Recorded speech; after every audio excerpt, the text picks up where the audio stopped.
Hello friend, स्वागत है आपको एक नए हाउस प्लान के साथ। और आज का प्लान आपको 2 BHK का देखने को मिलेगा। मतलब 2 बेडरूम का हाउस प्लान मैंने डिज़ाइन किया है और काफ़ी पसंद आएगा आपको ये प्लान। मैंने काफ़ी अच्छे से इसे डिज़ाइन किया है। तो एक एक करके मैं आपको इसका एरिया डिटेल बताऊँगा। और चलिए स्टार्ट करते हैं। और इस प्लान को देख के आप काफ़ी आइडिया लगा पाएंगे अपने नए घर को डिज़ाइन करने में। तो ओवरऑल इसकी अगर लंबाई की बात करें तो हमने इसका 55 फीट के करीब लंबाई रखा है, जो कि इसका ये बिल्टअप एरिया है। और 30 फीट का फ्रंट से इस तरह से आप देख पा रहे होंगे, जो कि 30 फीट का हमने इसका रखा है फ्रंट से। तो 55 फीट बाई 30 फीट का ये हाउस प्लान है। तो फ्रंट से देखिए कुछ इस तरह से आपको देखने को व्यू आएगा। एंड मेन डोर इस तरह से मैंने ओपनिंग रखा है। आप चाहे तो यहाँ पे डोर की साइज़ आप कम भी रख सकते हैं। हमने 7 फीट 10 इंच के करीब इसका साइज़ रखा फ्रंट में। आप चाहे तो इसे 7 फीट या फिर 6 फीट का भी कर सकते हैं। मेन डोर से जिस तरह से आप देख पा रहे होंगे, और जैसे ही आप एंट्री करते हैं तो इसमें आपको बरामदा की तरह इस तरह से दिख रहा होगा।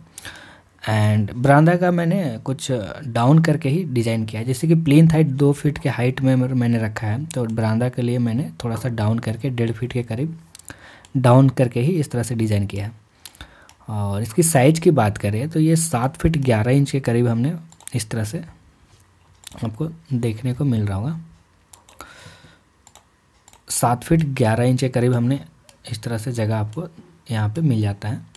एंड लंबाई की बात करें तो ये 12 फीट 4 इंच के करीब। तो आप चाहे तो यहाँ पे बाइक आराम से 2 बाइक आराम से आप यहाँ पे पार्क कर सकते हैं। पार्किंग की तरह भी आप इसे यूज़ कर सकते हैं, या फिर आप एक सीट आउट एरिया की तरह भी आप इसे यूज़ कर सकते हैं। बरामदा से ही देख रहे हैं आप 2 स्टेप का इस तरह से आपको डिज़ाइन देखने को मिल रहा होगा। और इसी में ही आप स्टेयरकेस का, जो कि सीढ़ी के लिए इस तरह से मैंने डिज़ाइन किया है। और सीढ़ी वाले रूम की अगर चौड़ाई की बात करें तो ये 7 फीट के करीब हमने इसका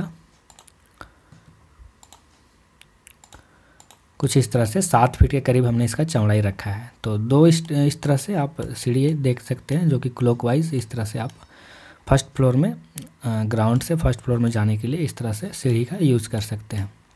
बरामदा से ही आपको एक इस तरह से टॉयलेट एंड स्टोर के लिए आप चाहे तो इसमें टॉयलेट बना सकते हैं या फिर स्टोर, मतलब दोनों पर्पज़ पे आप इस जगह को यूज़ कर सकते हैं। तो इसकी साइज़ की अगर बात करें तो ये 4.5 फीट बाई 13 फीट के करीब हमने इसका जगह रखा है। और ये आप स्टोर की तरह भी आप इसे चाहे तो स्टोर बना ले, या फिर आप इसे टॉयलेट भी बना सकते हैं, कॉमन टॉयलेट। होम प्लान में बात करें तो बरामदा से जैसे ही आप आगे बढ़ते हैं तो आपको ड्राइंग रूम इस तरह से देखने को मिल रहा होगा।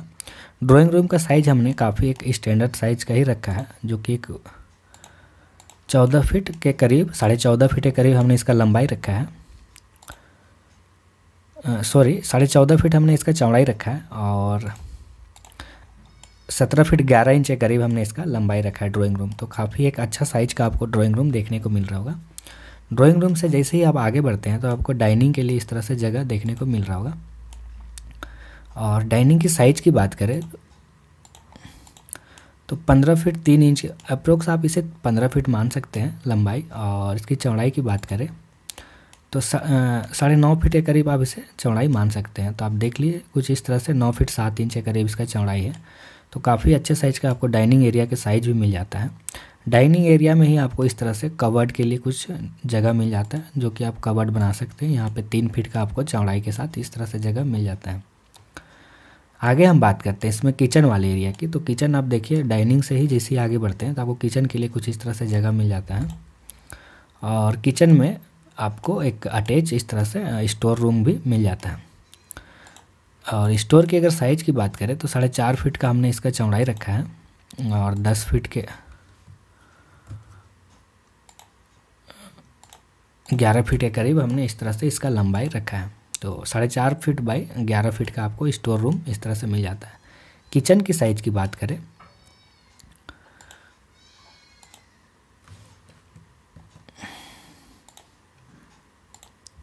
तो 9 फीट 7 इंच के करीब आप इसे 9.5 फीट के करीब आप इसे मान सकते हैं।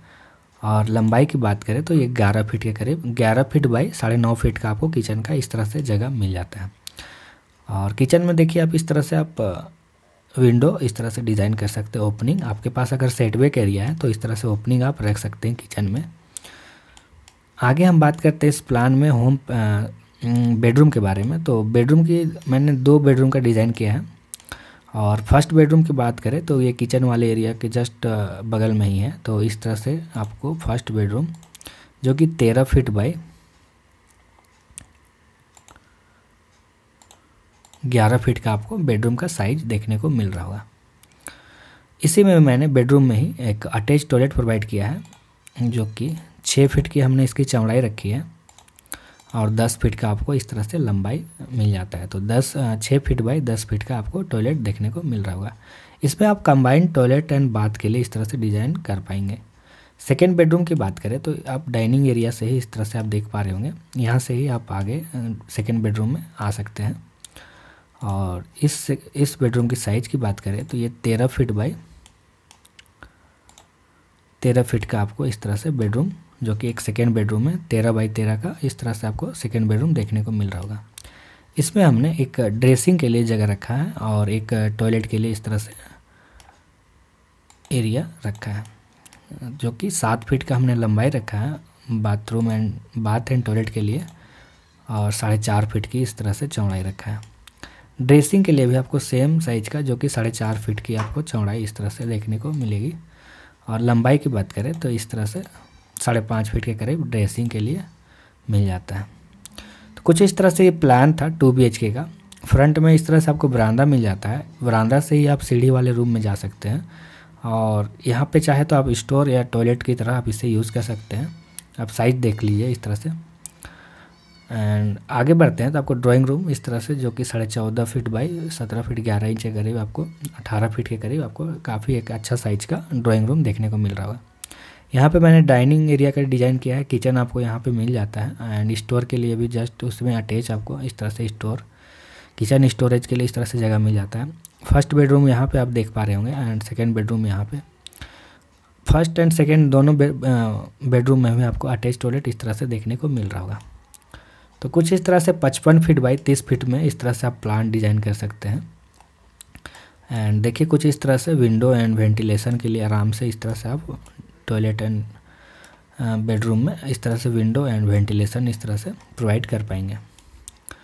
तो इस तरह से प्लान था। ये प्लान आपको कैसा लगा इसके बारे में मुझे ज़रूर कमेंट करें और बताएं कि किस तरह से आपको, और अगर रिक्वायरमेंट है एरिया के अकॉर्डिंग किसी तरह का प्लान बनाना तो आप ज़रूर मेरे साथ प्लान में कमेंट कर सकते हैं।